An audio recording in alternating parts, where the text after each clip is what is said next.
Former President Donald Trump, and Vice President Kamala Harris shake hands prior to the presidential debate at the National Constitution Center in Philadelphia on September 10th, 2024.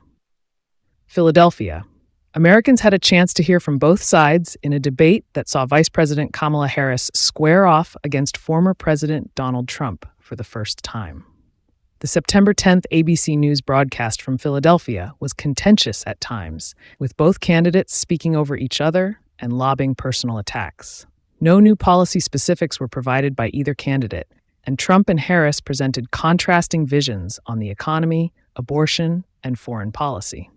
After the debate, Republicans in the spin room alleged that moderators David Muir and Lindsey Davis showed bias toward Harris. Former GOP candidate Vivek Ramaswamy described the debate as a 3-on-1 fight against Trump, while Rep. Mike Waltz questioned the fairness of ABC's fact-checking. Democrats, meanwhile, accused Trump of looking defensive against a new and yet familiar candidate. Also in the spin room, California Governor Gavin Newsom said Harris exceeded all expectations.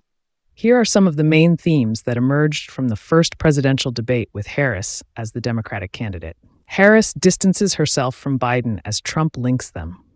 While the election previously pitted the former president against incumbent President Joe Biden, Harris sought to carve out her own place while garnering credit for what she characterized as a positive record from her administration. Remember this, she is Biden, Trump said toward the end of the debate. He attributed high inflation and the administration's energy policies to Harris, along with its border policies. Clearly, I am not Joe Biden, Harris said, adding that she would provide a new leadership for our country while touting her administration's record on energy, the economy, and more. Harris's remarks echoed comments earlier in the evening amid a discussion on foreign policy. After saying the world was on the verge of World War III, Trump questioned Biden's fitness for office, asking, "Where is our president? You're not running against Joe Biden, you're running against me," Harris said a few moments later. In his closing remarks, Trump focused on Harris's role in the current administration, pointing out that she has had a full term as vice president to implement the changes that she promises to make. She's been there for 3.5 years. They've had 3.5 years to fix the border. They've had 3.5 years to create jobs and all the things we talked about. Why hasn't she done it? Trump said.